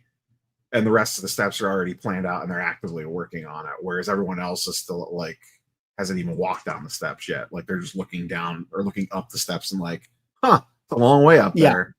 Yeah, maybe it's made its way on a whiteboard. Maybe. Yeah. The thing that PSA has that a lot of the others don't too is they have a lot of the existing relationships and ties. Like we've seen PSA is deeply entangled with eBay. Like they actually just announced yesterday or the day before, a couple days ago. Now, when you pull up a PSA graded card on eBay, it's going to have the population report data automatically on the listing. Mm-hmm. So, like, imagine that for if that was a CGC book and you didn't have to go to CGC's website. It just automatically tied in at the very bottom. It showed you everything that is currently in the CGC census for that book. That's happening with PSA cards now as part of that eBay PSA relationship. Right. So you just keep seeing these like little things of like how ingrained they are with all these other companies that nobody else really is. And I mean, you've been in their offices before. You've seen like what the operation looks like from a different angle. The amount of money that they probably spend is insane. Yeah. Yeah. I think they're definitely set up for it. I would say that, just think about it, guys. Like everything on the internet eventually moves towards like a centralized kind of hub. And I think the collecting hobby has not done that yet. And all these companies, Whatnot or PSA or CGC or pricing guides like Go Collect, like they want people to like be on their site, and so they're all starting to think about like, okay, how do we, pull these people in? And I think, I don't know, PSA is set up the most to be successful with it because of the eBay connection. And that's kind of where I think that they have an advantage. But what about CBCS? They're coming. I read in your comment section last year at this very time when all the CGC drama was coming on that now was the time of CBCS. What happened? Well, they had one good little social media banana video. Okay. We will always give them credit for that one thing that they did. But outside of that, I don't know. I mean, now they're in lawsuit territory.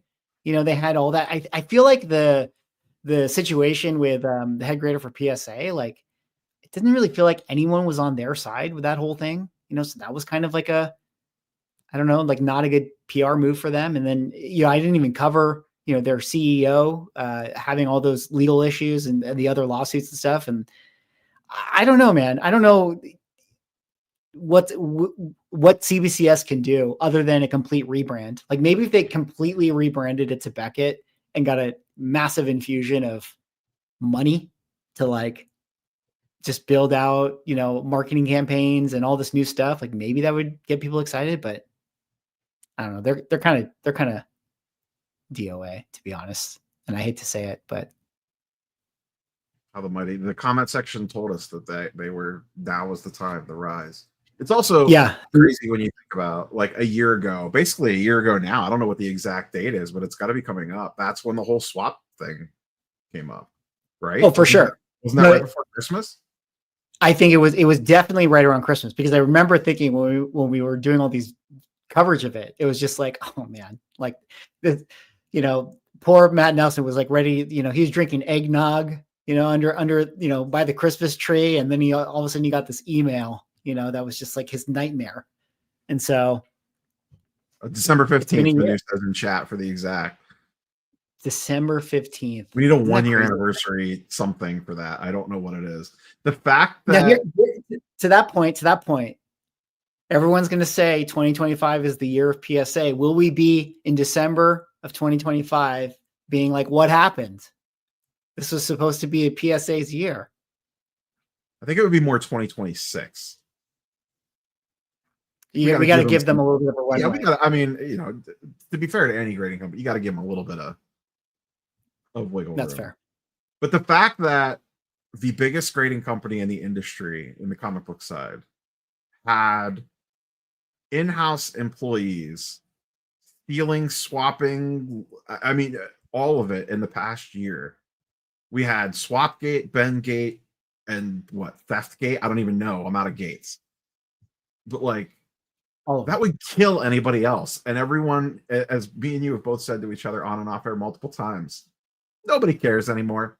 Nobody cares that they had next to zero security. We took a lot of flack. I think on one of the other call-in shows, we just said nobody cares. And I remember people were not happy about that, but like, the truth hurts sometimes. Yeah. No, everyone still just submits their books to CGC. They come back bent, whatever. They complain about it online, but they still send.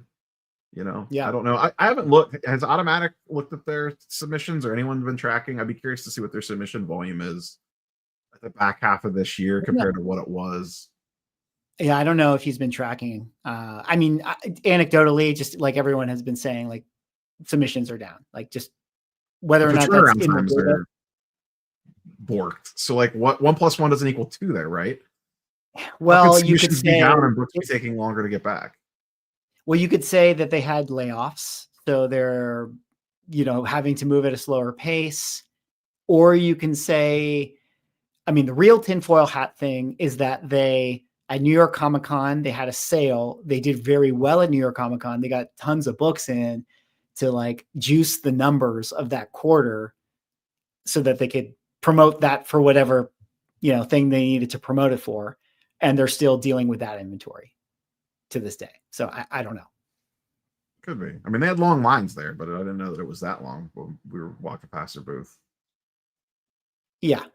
I don't know. We'll have to ask them. We'll have to call and see what's going on over there. Good luck with that. All right, I'll sneak out, let you get someone else on. I'm sure we'll have multiple year-end discussions around some of these various topics to a deeper degree.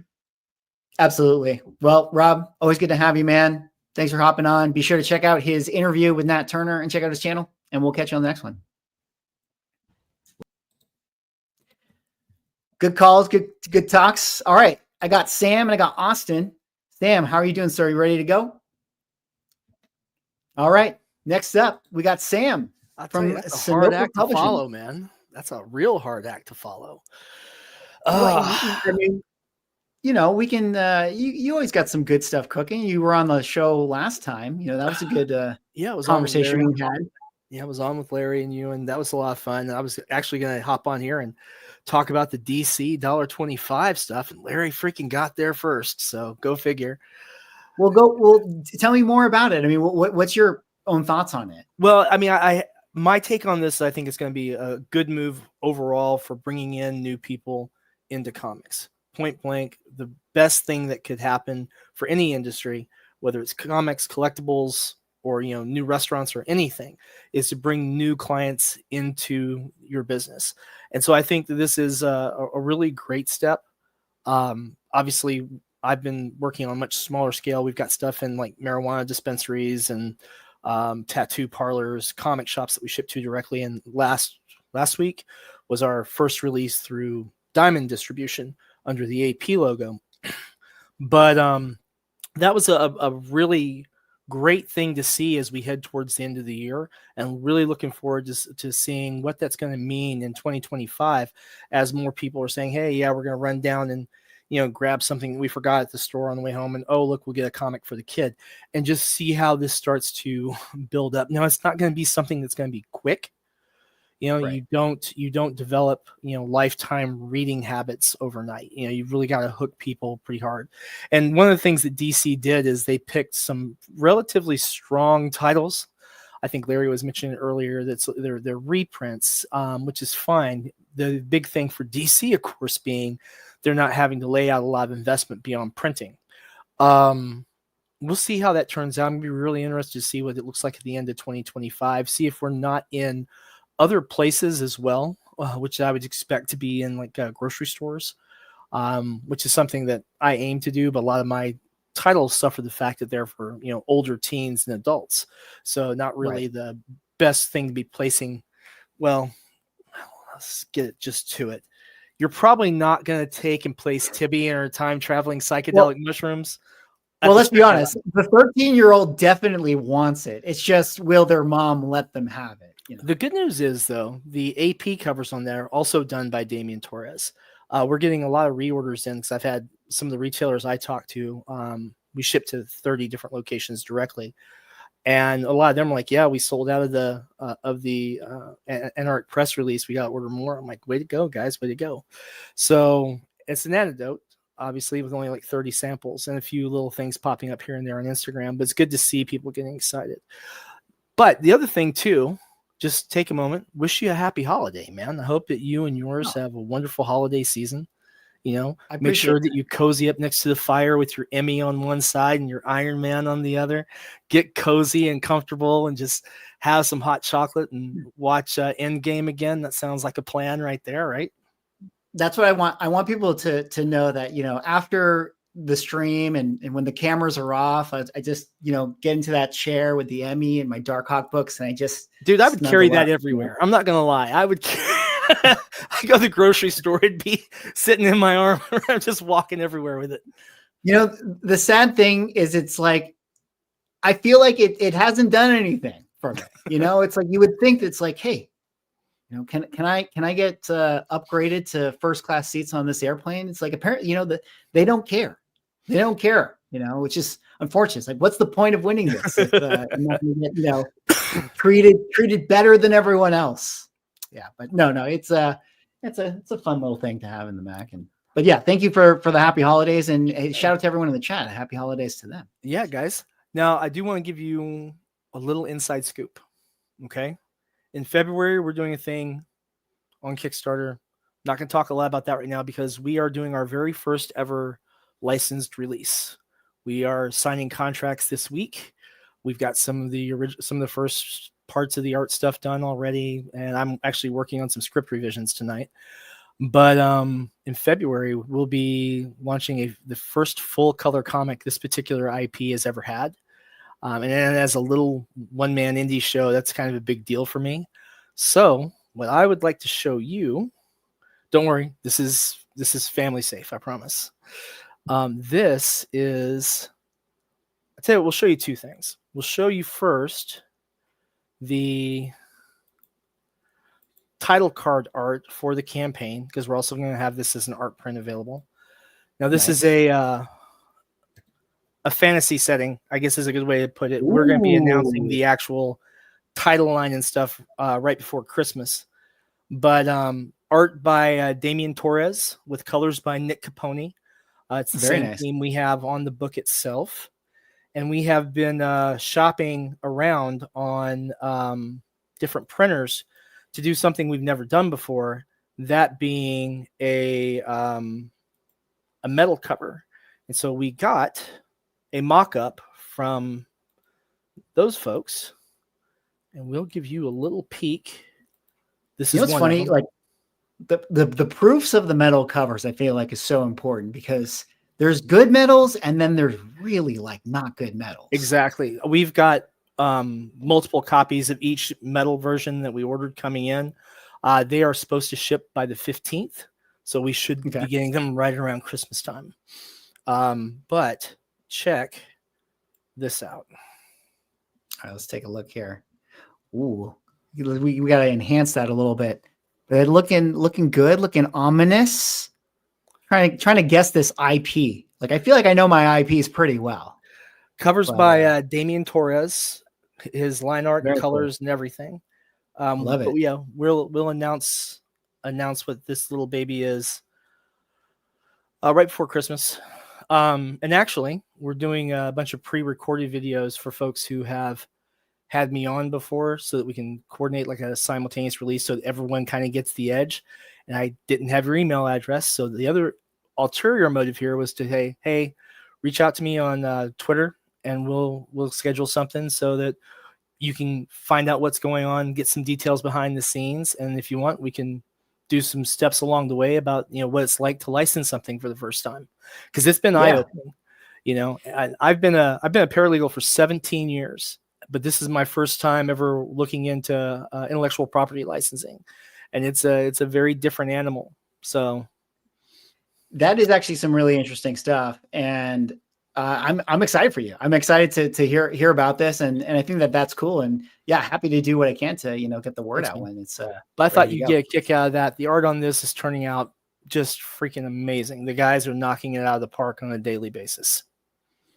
What will you feel if you make this book and it sells like way better than any of your indie titles? Well, I guess where I'm going with that is like, how do you feel about where we are with comics, where it's like IP that is people know and they just buy what they like, and it's the same thing with movies. Is like, I'm gonna go watch Beetlejuice 2, versus like the next thing. How do you feel about that? Well, this particular IP has something of a cult following for almost 40 years. So it's got a pretty strong fan base. I don't feel bad at all if it does manage to surpass some of the stuff we've done. In fact, we need it to get it funded in the first place, because the first book is, the script I'm working on right now is at 48 pages. So getting that cleaned up, and that looks like where it's about to be. So our interior art costs alone are $12,000. So we're crowdfunding a big deal in this, but honestly, it's got a little bit of work to do to get there. Tibby was released in 2023. I had most of the year off. I got COVID this summer, and it kind of sidelined me.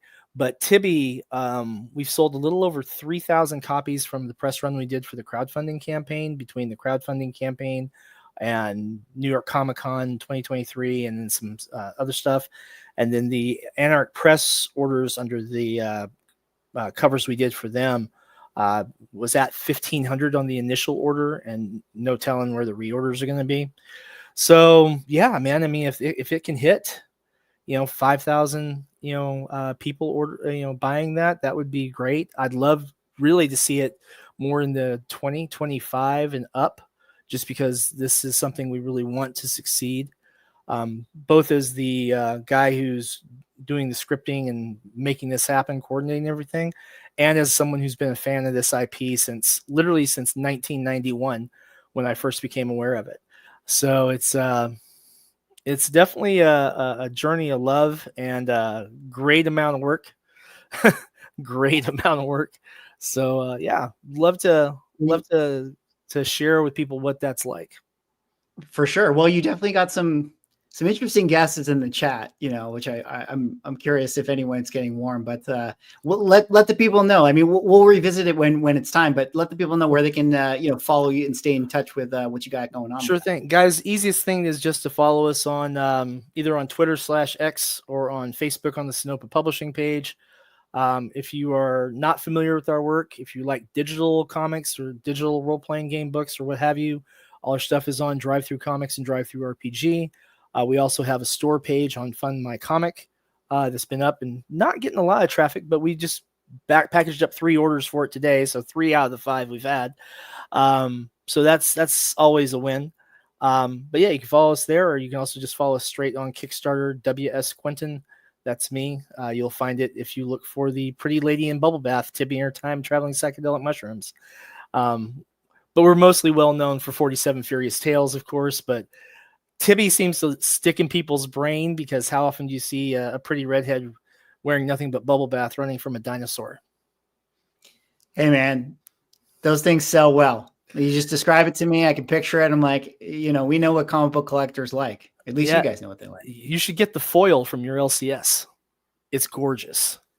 And that, in fact, you want to see, this is, let me see if I can actually get that, because that is, see if I can get to the freaking picture, because there were some folks who shared this on Instagram this week from where they were picking it up.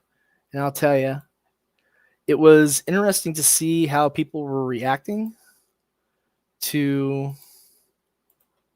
our book.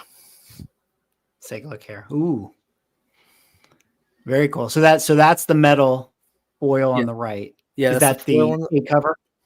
Yeah, it's the black and white line art of the crowdfunding book, and then the main title we did, the new cover on the left.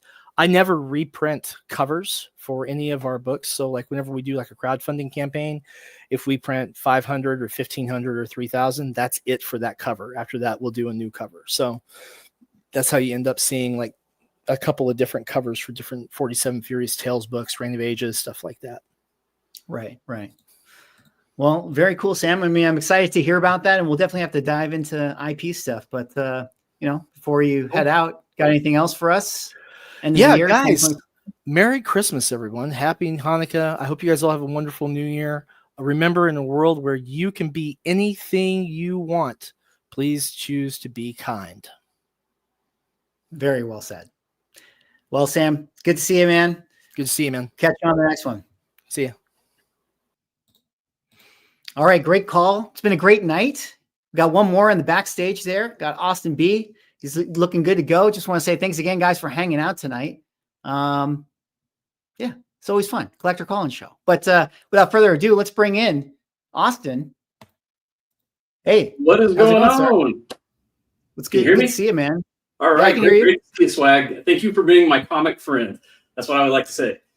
So that's hey, man, we all need comic friends. You guys are my comic friends, It's like I don't have any comic friends in real life. I got a couple, but they're not as cool as you guys. So, and what I mean by you guys is the comic book YouTube community, online community, Beyond Wednesdays, Economics and Comics, Comic Tom, all those guys, Sticky Goose, even though there's like some drama there. Just want to say thank you. It's just wonderful to spend the week listening to all the great information, everything around like financials that you put together. That's really cool. Checking out your charts. It takes a lot of work. I mean, I know what data is like, so it's really great. Well, thank you. I'm glad you guys like it. It does take a lot of work, but as long as people like watching it, I mean, I get motivated to do it because I know that people are, appreciate it. So it's good to hear that you do, So I usually cameo in the chat. So this is my first full appearance. So I don't know if this is going to be worth anything later on down the line. So I'll just toss that out there. Probably not, because I'm not a YouTuber. I'm just a regular comic guy. Spend way too much money on comics. That's what's on me. My wife wants to kill me some days, but that's okay. Yeah. Well, how was your comic, 2024? I mean, like, where are you feeling now? Or like, what's your comic origin here? Like, how long have you been collecting? Man. I've been collecting since I was a little kid. What was this last year like compared to like the other years for you? So I actually got some notes. So I was trying to be a little bit prepared for this. So some good stuff. I think this year I would call it cover overload. So just way too many selections. I would consider myself an art collector at this point, just because of all the covers that come out. So lots of good stuff. I put some of my coolest, fun stuff here. Just kind of show off here in a few minutes. But I think a lot of the comic industry, there's more choice. So there's a lot of different publishers coming out, smaller publishers, lots of new titles, lots of things to explore. I always like new and fun and interesting stories.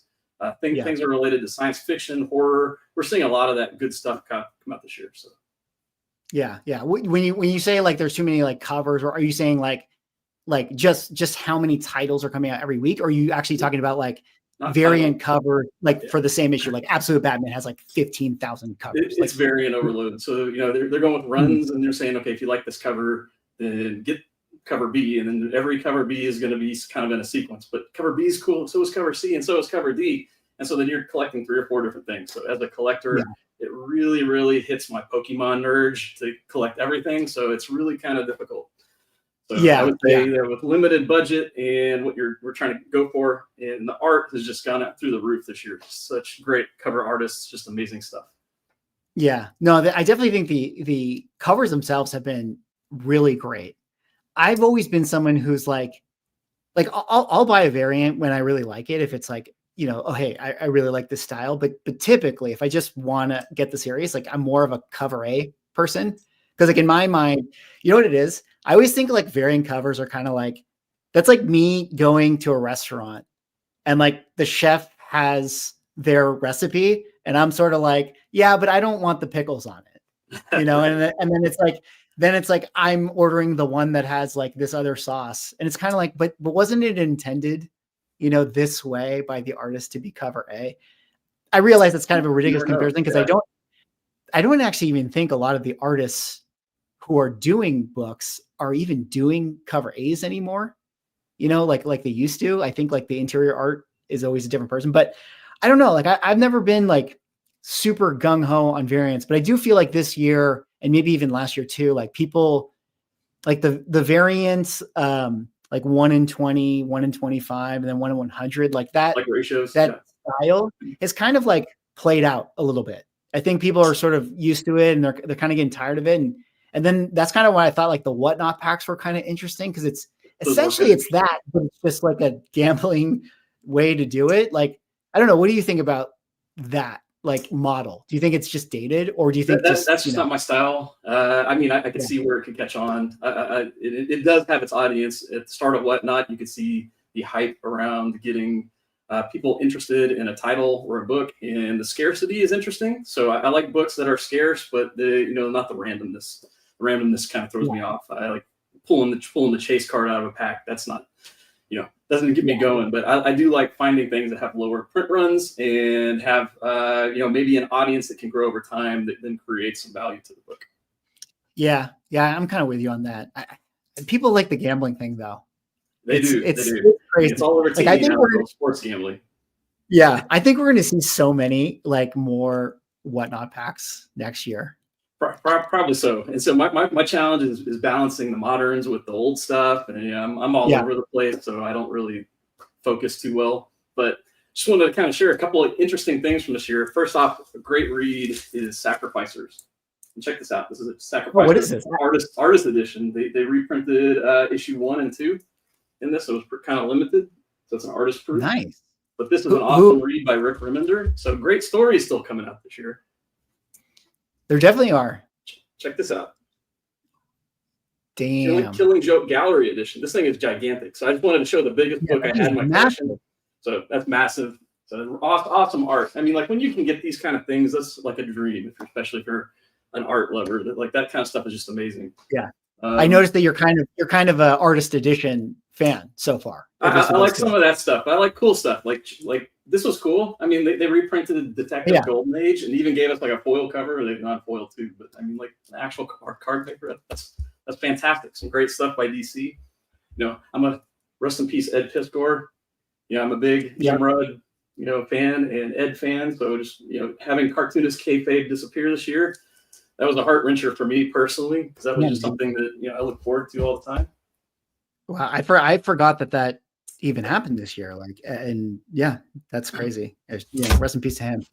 So here's my favorite old school pickup from this year. This is the first Haunted Tank. So I've gotten into war books recently, and that's a pretty good grade, but cost me a penny. So just kind of Nice. hearing that, I'm all over the place. But the other thing I wanted to kind of talk about was where some of the market is that is doing really interesting things. And we mentioned it on the previous guest we just had on with Kickstarter. So there's a lot of good stuff coming out of Kickstarter. I'm not promoting anything. I'm just a fan buying stuff. But Adam Hughes doing covers on Kickstarter. Yeah. I mean, like that one's gone crazy. I mean, and of course, like who could forget Mark Spears? This is a one of one. Yeah. I got up from his eBay. I missed his Kickstarter. The Mark Spears stuff in this last month or so has just been insane. Just insane. I was trying to get every single one I possibly could, and I missed the Bird City few. So I got close, but yeah, I mean it's difficult. So I think it was like last week or 2 weeks ago. Like on Cover Price, their top 10 list was literally like 9 of 10, like Mark Spears. It was like every single book. I think monsters in general are just very appealing to people. Yeah. Like instant aesthetic. Kid. Yeah. Instantly something people can like rally behind and be like, oh, that's cool. I like it. And then it's such a clear purchase. And his art style is just pretty dang different and cool. So I think those things resonate a lot. And it's also a great story. So as I listen to all the comic YouTubers this past few weeks, it's just a great story about him succeeding. So 2 thumbs up for him. But another great story of succeeding, and this one blew me away just in general. But like, who the heck does this? Like, man, how do you get one of these boxes with your shipment? Did you send those out to every shipment? I mean, like, look at this right here. Look at that comic book. That one's pretty cool. This is what is comic success right here. like these are awesome. These go top of my collection. Mickey, so I just want to say thank you for living your dream. Thank you for taking that forward, doing something and doing creative, having success. I just appreciate like everything you do for the comic market. And someday, if you come to Texas and go to a Comic-Con, I'll buy you a root beer. So, hey man, I appreciate you saying that, man. That means a lot to me, and thank you. And I will love to get a drink with you in Texas at some point. That's cool. Well, that's all I had. I just want to come on and say hello for today. So, yeah, well, Austin, shout out to you, man. Thanks so much for hopping on. I really appreciate it. I appreciate your support on the Kickstarter. It means a lot to me. Appreciate everybody hanging out in the chat and anyone who supported or didn't support. But so thanks so much for coming on. Cool. All right, have a great one. All right, we'll talk soon, buddy. Bye. There you go, Austin. Shout out to him. That was awesome. Thanks so much for showing us those comic books. And the Sanity comic book. We're almost done fulfilling. Okay, there's a couple international stuff that hasn't gone out yet. I apologize, but Canadian shipping is an issue right now, so I'm dealing with that. But if you're watching internationally, it'll come soon. Promise. But I didn't answer Austin's question. Not everybody got that box. I needed a box to fit the print stuff. So if you had the order that had the prints or, that size, I wanted to do that box for everybody. Because listen, I spared no expense on those boxes. I was definitely getting really into this would be cool. I was on custom box stuff and I was going to town. So I only have 50 of them. And that was all I used. Shout out to Jebzy Creed. I always mess up your name, Jabe. I don't know if it's Jabiz Creed or Jabbiz Cred. Jabe's Creed. Jabe. $5 super chat. Variants are the chef sending you plates of dessert to choose from. Is it though? Is it? Because here's what I was getting at with this. Because remember back in the day when the interior artist was the cover artist. I feel like that doesn't happen anymore. And that's actually something that with my comic book, I really wanted that to be the case. Like my interior artist does RA covers because I was like, this is your art. You are the chef in this analogy. And I kind of feel like the variant covers are just a bunch of different people. like in your analogy, the chef is still cooking all of the desserts, you know? So if the interior artist was doing the A cover and the B cover and the C cover, then I would agree. Not to nitpick your analogy. Shout out to you variant collectors. I don't know what I'm talking about, because here's the thing. Variants sell. You know, at this point, we know what it is. Most comics sell based on the cover. Like any retailer who was on the show tonight could tell you that. They would just tell you, you know. At some point, I actually really want to do, Austin mentioned Bird City. I need to get, shout out to them. I need to get them on a Swagglecast, because I want to do a whole podcast about online retailer world. And I think that they would be some of the best people to talk to. Anyways, we've been going on for an hour 50, almost 2. It was a great call-in show tonight. You know, it was a great call-in show. A lot of people showing up. I appreciate everybody who hung out tonight, all the callers, giving us their insights. I really enjoy these call-in shows. I think they're some of my favorite content to do. But they require people to hop on, you know, so shout out to everybody who hopped on. But I think it's good because, one, I get tired to listening to my own voice. I mean, don't you guys get tired of listening to me? I do. I'm just like, dude, like, it's so annoying. Like, let me listen to someone else. But number 2, it's good to, like, you know, I'm trying to get the vibe check. You know, where are we at right now? End of the year, 2024, another year in the books for comic books. We're going into 2025. And I need to hear from the people so that when I make my 2025 prediction video, I'll have some insider information. But pretty crazy. Thanks so much for hanging out tonight, guys. It was a great stream. I'm going to do more streams, I think, for the rest of the year because I know Manu is there and Rob, who was on. We've been talking about, again, like I mentioned at the top of the stream, doing some kind of like year-end stream extravaganza, something like that. I feel like we need some event, like a big event, you know, and maybe we could do it like every single night for the week leading up to New Year's or something. I don't know. And every night can be a different topic, and we'll get all the different content creators on. You know, we'll do one that we'll do, like one that's all about CGC, one that's all about, you know, I don't know, what were the big stories, you know, this week? Comic book drama. I know you guys have been waiting for that. Like, listen, let me just throw something out to you guys. I've been thinking like, man, I need to copy like the Piers Morgan style of YouTube show. You know, like the Piers Morgan will bring out the drama. Let me mediate some of this stuff. Maybe we'll do a recap of that. We'll talk about all of that drama this year. I don't want to spoil how we're going to frame it. Shout out to 99. He thought of the best way to frame it, but I think we got a good way to talk about it. So we're going to do, I want to do something like that. Hold my feet to the fire, make sure I don't slack on it.